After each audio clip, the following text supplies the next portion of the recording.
ان کو الٹا لٹکا دو جیسے بنگلہ دیش کے لوگوں نے کیا تھا. یقین جانیے آپ یہ عمل کر کے دیکھیے, یہ اپنی نسلوں کو منع کر دیں گے کہ آئندہ کسی کے گھر رات کو جا کے دعویٰ نہیں بولنا, سیول کپڑوں میں نہیں جانا, نقاب پہن کے نہیں جانا, اور کسی کی ماں بہن بیٹی کو ننگا نہیں کرنا اور پھر بھابھی کے سامنے نہیں بھیجنا.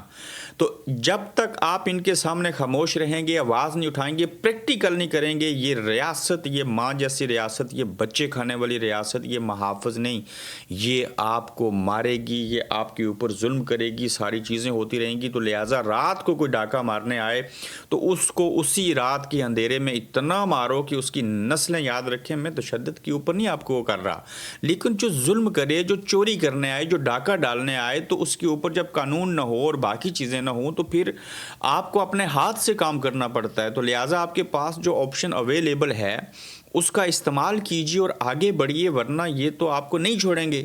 تو یہ دیکھیے کہ آپ نے آواز کیوں اٹھائی, دھاندلی کے اوپر کیوں بولے, ایسا عمل آپ نے کیوں کیا. تو ایسی بات کرنے کے اوپر, اپنے حق میں آواز اٹھانے کے اوپر اگر لوگ آپ کے گھر کے دروازوں کو کاٹ کے اندر داخل ہو جائیں, چار دیواری کا تقدس پامال کریں, تو پھر آپ اس کے اوپر خاموش کیوں ہیں؟ اگر آپ اس کے اوپر خاموش رہیں گے تو یہ خاموشی آپ کی جان لے لے گی. آگے دیکھیے کہ مہنگائی سے پسی ہوئی عوام کے لیے ایک اور بری خبر, ایک تو بڑی خبر ہوتی ہے, یہ بہت بری خبر ہے. وہ ایسی ہے کہ حکومت کی جانب سے ملازمت پیشہ افراد پر ٹیکس کا مزید بوجھ ڈالنے کا امکان ہے, اور رواں مالی سال میں تنخواہ دار طبقے سے 570 ارب روپے ٹیکس وصول کیے جانے کا امکان ہے. میرا بس چلے تو فوری طور پر 15% ٹیکس کم کر دوں, یہ وزیر اعظم کہہ رہے تھے. لیکن اب جو ملازم ہیں, جو ملازم طبقہ ہے, جو 60,000 تنخواہ لیتے ہیں, جب تنخواہ آتی ہے پہلے سے 7-8 ہزار روپے کاٹ لیتے ہیں اور اس کے اوپر مزید ٹیکس لگانے لگیں. یہ ٹیکس جو ہے وہ سرمایہ داروں, جاگیرداروں, بڑے لوگوں کے اوپر کیوں نہیں لگاتے, یہ پیسے ان سے کیوں نہیں پورے کرتے. میں آگے بتاتا ہوں کہ یہ ٹیکس کیوں لگانے لگے. چونکہ IMF نے جب قرضہ دیا تھا تو اس نے کہا تھا کیسے واپس کرو گے, تو انہوں نے بیان کیا تھا کہ ہم قرضہ جو ہے وہ ٹیکس لگا کے کریں گے, تو IMF آگے کیا پوچھے گا. اس نقطے پہ بھی آتا ہوں. مگر آپ دیکھیں, ایک طرف یہ تنخواہ دار طبقے کے اوپر, ملازم کے اوپر ٹیکس لگائیں گے, دوسری جانب آپ دیکھیں کہ انہوں نے اپنے MPs کی 4.5 لاکھ روپے تنخواہیں بڑھا دیں, انہوں نے ان کے لیے نئی گاڑیاں خرید لیں, انہوں نے اپنے پروٹوکول کو کوئی ذرا کم بھی نہیں کیا. یہ اپنی شاہانہ زندگی بسر کر رہے ہیں. لیکن جب ٹیکس جمع کرنے کی بات آتی ہے, ٹیکس لینا بہت اچھی بات ہے. میں خود اس ملک کے اندر ٹیکس دیتا ہوں, اور ایسے دیتا ہوں کہ اگر یہ نہ دیا تو میری جو کمائی ہے وہ ساری حرام ہو جائے گی. اور ٹیکس ہر صورت دینا چاہیے, لیکن وہ ٹیکس سب سے لینا چاہیے نا, وہ ایک طبقے سے تو ٹیکس نہیں وصول کرنا چاہیے. تو یہاں دورہ معیار ہے, ایک طرف آپ ٹیکس لگا رہے ہیں, ملازم طبقے کے اوپر لگا رہے ہیں, اور دوسری جانب آپ کی جو بیوروکریسی ہے اس کی تنخواہیں بڑھا رہے ہیں. جو MPA ہیں وہ اپنی تنخواہیں TAD اور گاڑیاں نہیں لے رہے ہیں, آپ اپنے اخراجات میں کمی نہیں کرتے. تو یہ ظلم نہیں ہے تو اور کیا ہے. تو آپ پہلے کہتے تھے کہ میرے بس میں ہو تو میں 15% ٹیکس کم کر دوں. آپ کم کیوں کریں, آپ ٹیکس بڑھائیں, آپ 20% ٹیکس لے لیں. لیکن خدا را ٹیکس کے جو لوگ حقدار ہیں, جن سے لینا چاہیے, جن کے اوپر فرض ہے, ان کے اوپر ٹیکس لگائیں. اور صرف آپ ٹیکس جمع کر لیں تو آپ 5 سالوں میں صحیح سے ٹیکس کی رقم جمع کریں, اس میں خرد برد نہ ہو, تو آپ IMF کا قرضہ بھی اتار سکتے ہیں, آپ اپنے ملک کی معیشت کو ٹھیک کر سکتے ہیں. انگلینڈ کی اکانومی کا دار و مدار جو ہے وہ ٹیکس کے اوپر ہے اور ان چیزوں کے اوپر ہے.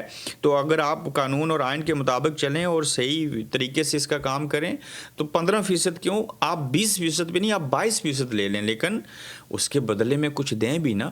میں یہاں ٹیکس دیتا ہوں, میرا NHS میڈیکل فری ہے, مجھے اتنے الاؤنسز ملتے ہیں, میں قرضہ لے سکتا ہوں, میں اور چیزیں کر سکتا ہوں.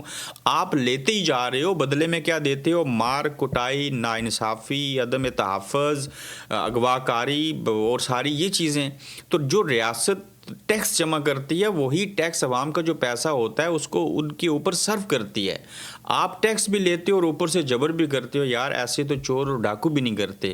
تو پاکستانیوں کے پیسے پر راج کس کا ہے؟ پاکستان کے اندر دیکھیں کہ شہباز شریف صاحب, یہ آپ کے باپ کا پیسہ ہے. جعلی فارم 47 حکمرانوں کی کارکردگی صرف کاغذات میں نظر آتی ہے, اور قوم کے پیسوں سے کروڑوں روپے کے پورے صفحات کے اشتہارات انہوں نے دیے, کامیابی کے جھوٹے دعوے کیے گئے, اور تمام اخبارات کے فرنٹ پیج کے اوپر پیسے لگائے, اور یہ اشتہارات بتا رہے ہیں کہ اس جعلی حکومت کی قانونی اخلاقی جواز بنیاد نہیں ہے, اور اس حکومت کی کوئی عوامی کارکردگی بھی نہیں ہے. اور صرف اخبارات کے اندر ایک تو ان کو اشتہار دے کے اپنے ساتھ میں ملانے کی کوشش کریں کہ ان کے حق میں اخبارات جو ہیں وہ لکھیں, دوسرا عوام کو بیوقوف بنا رہے ہیں اشتہارات دے کے. تو یہ پیسے جو اتنے اس کے اوپر لگا رہے ہیں ٹھیک ہے آپ اپنی بڑائی کریں لیکن اس کے بدلے میں کوئی کام کیا ہو تو آپ ایسے کریں نا. جب آپ کام بھی نہیں کرتے, جھوٹے اشتہارات دیتے ہیں, کروڑوں روپے اس کے اوپر لگا دیتے ہیں, تو یہ ظلم پلس ظلم اور ایکول ٹو ظلم کے مترادف ہے.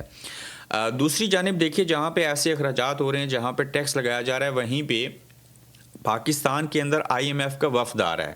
یہ آئی ایم ایف کی عدالت کے سامنے پیش ہوں گے پاکستان کے حکمران اور حکومت, اور آئی ایم ایف کی پاکستان آمد جو ہوگی, آئی ایم ایف کی قسط کے اجراء کے لیے مارچ میں آئی ایم ایف پاکستان آئے گا اور آئی ایم ایف مقرر کردہ اہداف کا معائنہ کرے گا. اسی کے ساتھ انسانی حقوق اور عدلیہ کی کارکردگی پر بھی آئی ایم ایف نظر ثانی کرے گا. کون سے انسانی حقوق ہیں پاکستان کے اندر, کون سی عدلیہ جو ہے وہ انصاف کر رہی ہے, تو آپ یہی دو باتیں جب آئی ایم ایف آپ سے پوچھے گا کہ کیا انسانی حقوق میں بہتری کی, تو یہ کہیں گے کہ آپ کے ملک سے عمران ریاض جیسے لوگ جو ہیں وہ بھاگ رہے ہیں, 95% لوگ جو ہیں وہ عدم تحفظ کا شکار ہو گئے, جہاں انسانی حقوق کی خلاف ورزی ہیں وہ ملک چھوڑنا چاہتے ہیں. عمران خان کو آپ نے بے گناہ جیل کے اندر رکھا ہے, سیاسی استحکام ہے, سیاسی انتشار ہے, معاشی استحکام ہے نہیں ہے, عدالتیں انصاف نہیں کر رہی, 26ویں آئینی ترمیم آپ نے بنا دی, آپ نے دوسرے صوبوں سے اٹھا کے جونیئر ججوں کو جو ہے وہ سینئر کے اوپر سبقت دے دی, عدلیہ انصاف کر نہیں سکتی, ججز آزاد نہیں ہیں, سپریم کورٹ سے جو ہے وہ آپ نے تمام حقوق ججوں سے واپس لے لیے حق. تو جب یہ ساری صورتحال ہے تو آئی ایم ایف کے سامنے آپ کیا کر سکتے ہیں اور کیا چیزیں کیسے ہو سکتی ہیں, کس طرح سے یہ بہتری آ سکتی ہے. تو آئی ایم ایف آپ کو لتاڑے گا, وہ آپ کو پیسے تو دے گا لیکن آپ کو اس کے سامنے سرخم تسلیم کرنا پڑے گا, اور وہ جتنا چاہیں آپ سے سود لیں, جب چاہیں آپ کو قرضہ دیں, اور آپ بلیک میلنگ کی زد میں اپنی ہی حرکتوں کی وجہ سے جو ہے وہ اس کے اندر آئیں گے. تو اپنا خیال رکھیں, اپنا فیڈ بیک دیں, جلد آپ سے پھر ملاقات ہوگی. آپ دیکھ رہے ہیں گورکھ دھندا ابرار قریشی کے ساتھ.